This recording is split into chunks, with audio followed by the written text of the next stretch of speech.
Hello and welcome back to a brand new action figure review, and today we're back with a brand new wave of figures from B&M. The first of which I'm going to look at is the Ninth Doctor set, which features an updated Ninth Doctor, hologram Ninth Doctor, and that god-awful Rose Tyler figure. Yes, they're still rolling her out in 2022. Taking a look at the packaging, it's the exact same as it was with the first wave this year. The Doctor Who logo at the top, not the current one anymore though, along with a window to show off the figures, the usual gold limited edition sticker at the bottom, and on the back we have a bit of a blurb which gives us some info on the Ninth Doctor and Rose. So I'm going to do these in my personal ranking of worst to best, so to no one's surprise I will be starting with Rose. So this is the same figure that was released all the way back in 2005 in those Dalek battle packs, which also featured the disco dancing Ninth Doctor. Thankfully though, that Ninth Doctor was swiftly updated soon after the figure line gained traction. The same cannot be said for Rose.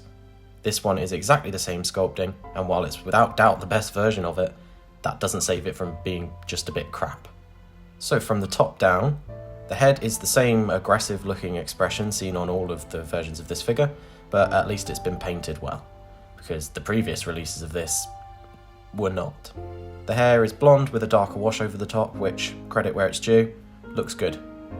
Moving down to her torso, we have her this time in the jacket she wears at the end of World War III for all of about 5 minutes. So the front half is bright red and the rest of it is grey, which means we also lose the Rose text on the back. It's certainly easier on the eye than the full pink versions we've seen before. Her hands are in that fight pose with clenched fists, which have been painted well and have details of her rings. The legs are more or less the same blue as we've had before, but this time they've added a wash over the top to make them look more like jeans, which again, credit where it's due. And the shoes are just plain white. All in all, what can I say? There are so many figures that could have been in this set instead of Rose again. Clearly, character options didn't learn much from the Ninth Doctor set they released in B&M back in 2017, which just sat on the shelves for months because the figure selection was so poor. The best compliment I can give this is it's a very well painted version of a very bad figure. Right, moving on to something decent, we have the hologram Ninth Doctor from The Parting of the Ways.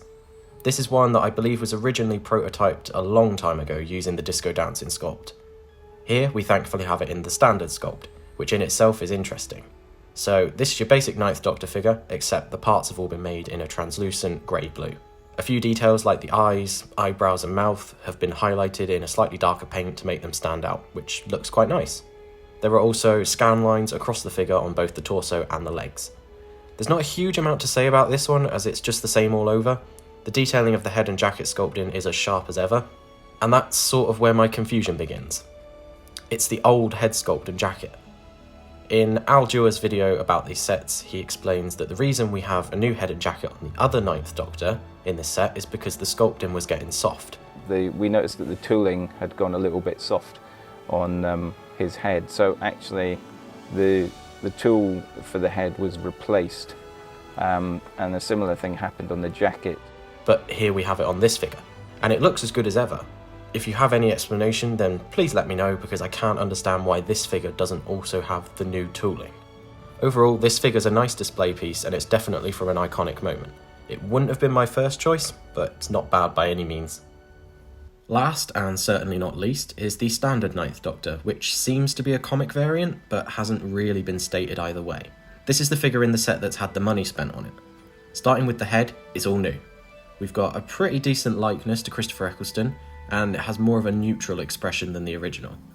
I have to say it looks better in hand than it did in any of the images, but I'm still not 100% on it, and I do think the original is a bit better. It's very sharp and well painted though, which is always good.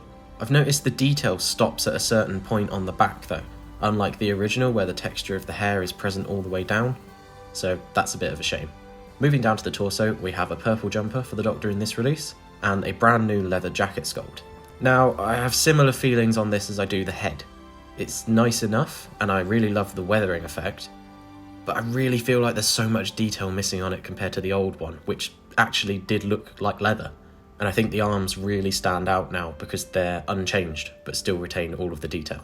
It's not the biggest problem in the world though, and I'm glad we've managed to get an updated Ninth Doctor after all these years. Moving to the legs, they're the same sculpt, but more similar in look to the Big Finish 8th Doctors now, having been painted blue to resemble jeans. and black boots as usual.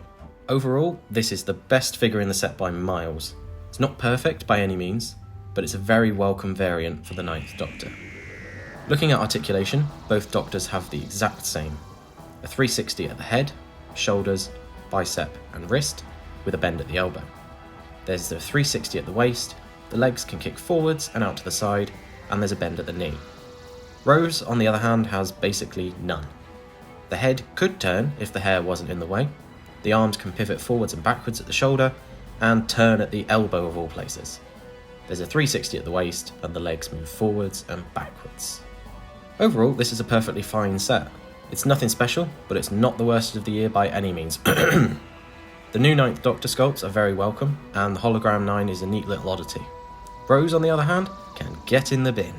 There is no excuse for releasing a figure of such poor quality 17 years after its initial release.